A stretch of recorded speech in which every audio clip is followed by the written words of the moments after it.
시청자 여러분 안녕하십니까? 뉴 황셰프의 요리교실입니다. 지금 이사 가는 문제 때문에 시끄러운데요. 자, 청와대 이사.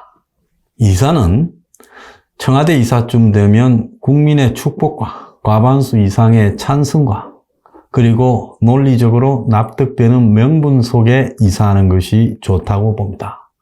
만약에 그것이 납득이 되지 않고 여러 가지 이견이 있다면 그것은 국론 분열을 시키면서 이사할 문제는 아니다고 본인의 생각이 어떻든 접는 것이 맞다고 봅니다. 자, 우리나라는 대통령이 이벤트를 하게 되면서 너무 많은 국가적 손실과 이 혈세 낭비가 있었던 나라입니다. 그래서 대통령 하나가 마음을 잘못 먹고 원전을 중단시키고 또 그걸 신재생에너지, 태양광이나 풍력으로 옮기면서 한국의 전력 산업에 엄청난 적자를 가져와서 전기료를 인상시켜야 되는 참으로 웃기지 않은 일이 발생했고 수조 원의 돈들이 태양광이니 풍력이니 낭비되고 중국 쪽에 흘려갔습니다. 아마 전체적으로 봤을 때는 근 100조가량의 피해를 입혔을 거라고 추정됩니다.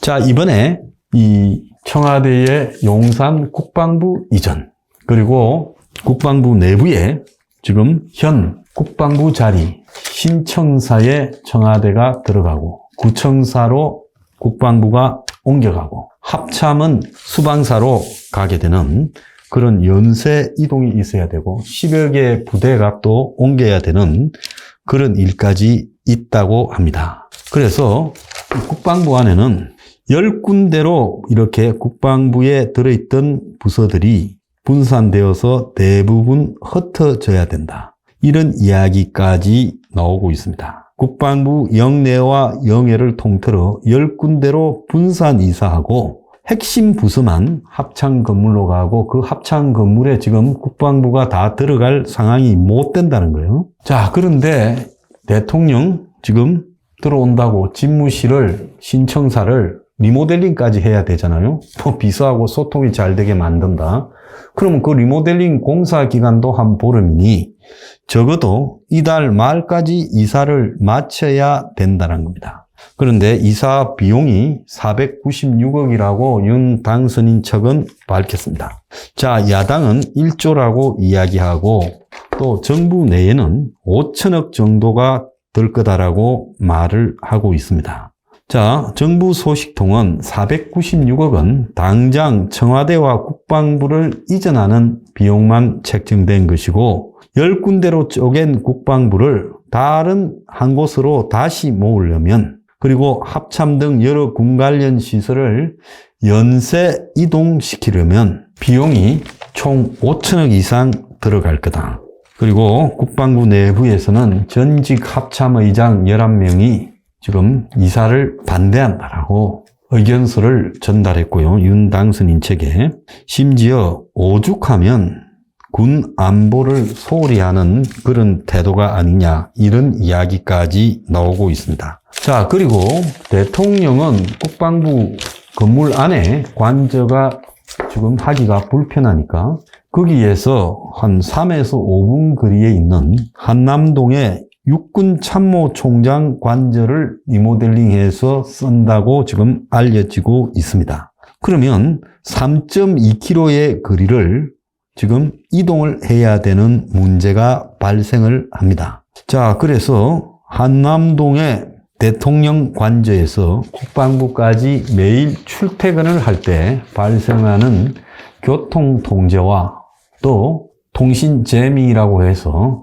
대통령이 지나가는 순간에 통신이 터지지 않는 사태가 발생할 수도 있다고 합니다. 자, 그래서 겉으로 드러난 문제는 이렇게 명확하지 않은 이야기들을 가지고 비용이 그것보다 496억보다 훨씬 더 드니 안 드니 이런 논란을 벌이고 있는데 우리가 좀 더 전문적으로 이런 논의를 해야 될 필요가 있다고 봅니다. 그런 논의에는 현 청와대가 6.25 이후에 그야말로 이 북한의 공격에 대비한다고 계속 청와대를 보호하는 장비와 장치들이 가해지고 또 1968년입니까?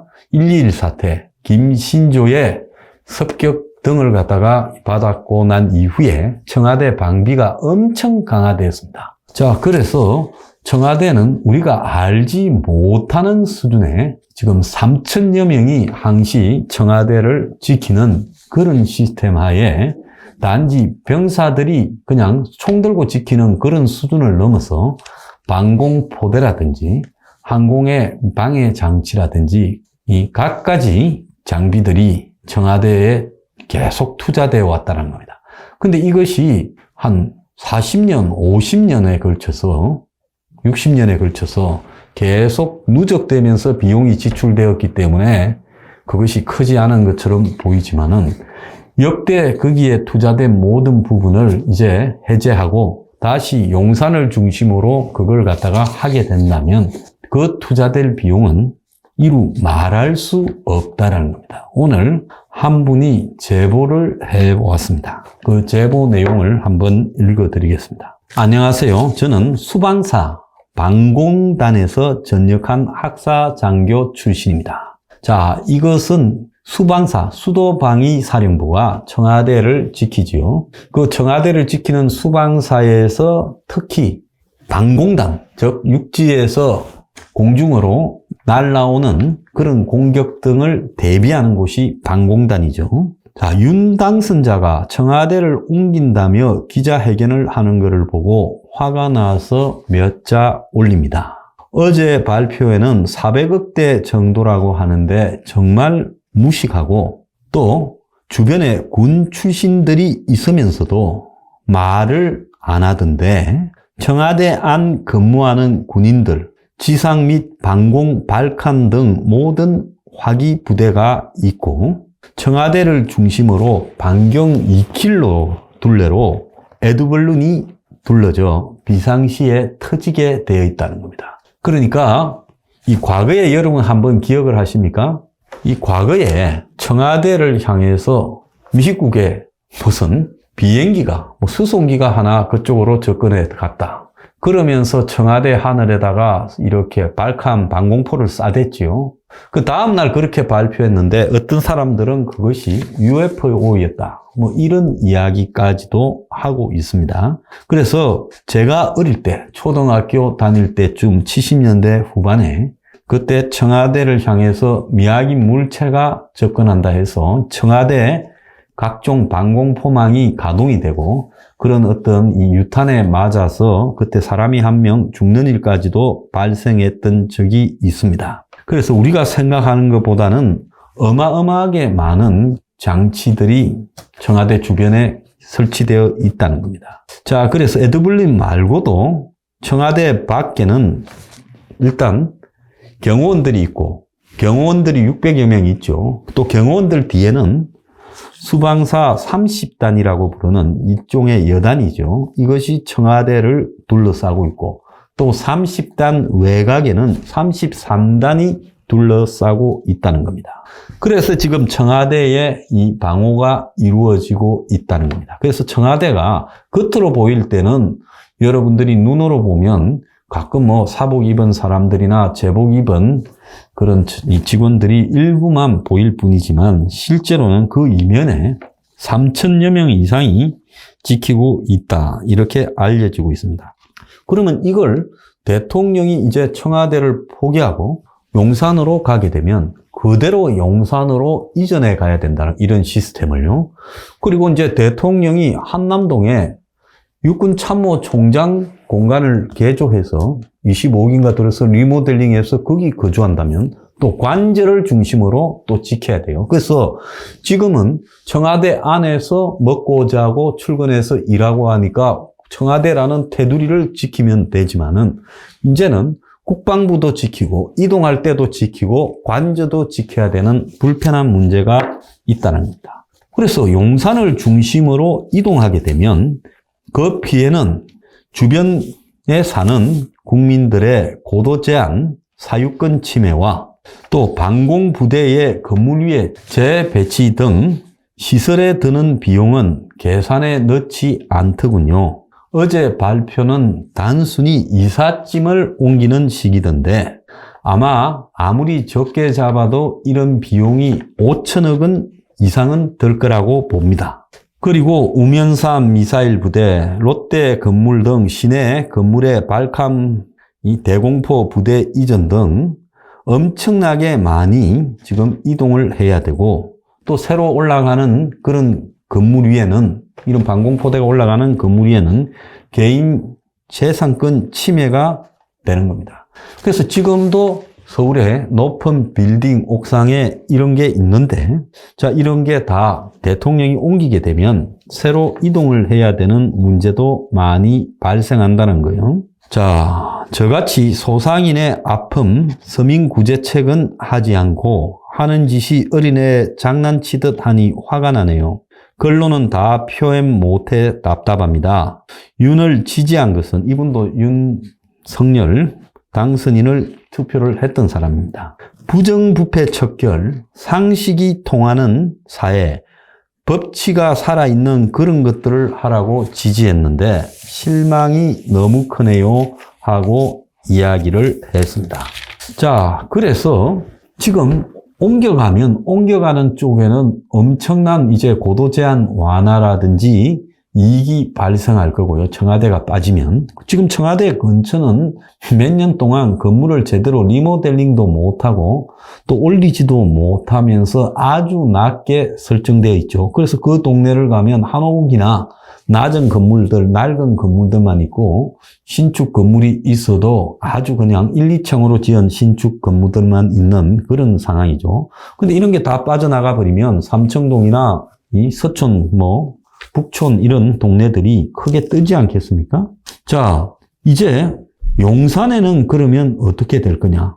호재도 있을 것이고 또 용산의 각종 규제가 경호나 이런 부분 때문에 지금 발생을 할 수도 있다고 봅니다. 그래서 용산 정비창이나 신용산 북측 1, 2구역이라든지 한강로 일가 삼각면션 정비사업이라든지 용산공원 등의 문제가 있는데 자, 청와대가 그쪽으로 옮겨가면 이제 시 인력도 청와대 앞에서 하거나 광화문에서 하면서 청와대로 가던 사람들이 이제는 시위를 어디서 하겠습니까? 용산 주변에서 다 하게 옮겨오겠죠. 우리가 그 용산의 국방부 앞에 삼각지 그 사거리가 굉장히 혼잡스러운 것은 그 근처를 다녀본 사람이면 다 알 겁니다. 그런데 이제 청와대가 옮겨가게 되면 그 혼잡은 더 가속화될 거라고 보고 있습니다. 자, 제가 오늘 말씀드린 이 경호상의 엄청난 어려움들이 추가된다는 부분은 국가의 보안 문제니 어떤 이런 이야기들을 가지고 이야기를 하지 않습니다. 제가 녹화 방송에서도 말씀드렸듯이 유핑에서요. 지금 청와대 경호원들이 따로 그냥 이렇게 출퇴근하기가 어려우니까 신속하게 움직여야 되니까 청와대 이렇게 마주보고 좌측편 뒤에 거기에 뭐가 있습니까? 경호원들이 가족들이 데리고 사는 아파트가 있어요. 그러면 경호원들이 거기서 먹고 자면서 나와가지고 청와대 지키고 하는데 용산으로 가버리면 이제 경호원들은 그 아파트를 비워야 됩니까? 아니면 용산에 따로 짓는 겁니까? 아니면 경호원들이 매일 그 아파트에서 셔틀버스를 타고 택시를 타고 용산으로 이동을 해야 되는 겁니까? 이런 문제도 지금 심각한 문제 중에 들어갈 수 있는 문제입니다. 자, 그래서 지금 전문적으로 이런 일들을 해본 과거에 방공단에서 일했던 그 장교 출신의 지금 한 분이 자료를 보내서 지금 청와대를 둘러싸고 있는 이 대공 방비가 이렇게 복잡하고 또 대공뿐만 아니라 그 청와대의 지상 방비도 또 이것만큼 복잡할 거라고 보고 있습니다. 그러면 이 모든 거를 다 지금 뜯어서 새로 지금 용산으로 이전해 간다. 자, 그랬을 때 지금 발생할 수 있는 온갖 문제들을 다 어떻게 해결하려고 이러는가. 그래서 아주 작아서 500억도 안 드니까 이 문제는 간단한 것이다. 이렇게 말할 게 아니라 실제 들어갈 수 있는 모든 기술적인 어려운 부분들을 있는 대로 국민 앞에 공개하고 그런 비용을 들이고 가서 얻을 이익이 더 큰가에 대해서도 논의를 할 필요가 있지요. 한 사람이 그렇게 하고 싶다라고 해서 그 한 사람 때문에 모든 사람들이 이견을 제시하지 않고 입을 닫고, 특히 윤 주변에 군인 출신의 3스타 출신의 사람들이 여러 명 있지 않습니까? 측근에도요. 그러면 그런 사람들이 이런 기술적 문제들을 솔직하게 말하고 또 솔직하게 충고하고 이렇게 해야 될 건데, 무조건 당선인이 밀어붙인다고 해서 다 입을 닫아버리고 정치인 중에서도 입을 닫아버립니다. 애초에 용산에 가는 것도 무리니까 차근차근하게 대응할 필요가 있다. 시간에 구애받으면 안 된다고 말하는 사람들도 토요일 날 윤석열이 용산과 광화문을 답사한 뒤로는 입을 닫아버렸습니다. 그리고는 일요일 날 본인이 직접 45분간 기자회견에서 나 용산 가. 그러니까 김은혜가 봄꽃이 지기 전에 이전하겠다고 말을 하는 겁니다. 세상에 대통령이 지내는 숙소와 또 사무공간을 2달도 안 되는 시간에 옮겨버리는, 50일 만에 옮기는 일이 세계에 어디서 그런 일들이 있는지 묻고 싶고요. 자, 이런 식으로 한다고 국민들이 여기에 동의하겠는가도 생각을 해봐야 될 겁니다. 그래서 정말로 윤석열 당선인이 청와대 이전 때문에 초장에 자신의 지지율을 무너뜨리는 것 아닌가. 자, 그런 국민적 어떤 분노도 좀 생각을 해야 될 거라고 봅니다. 오늘의 디저트. 윤 정권도 한 사람이 모든 걸 결정하는가? 그러다 망한다.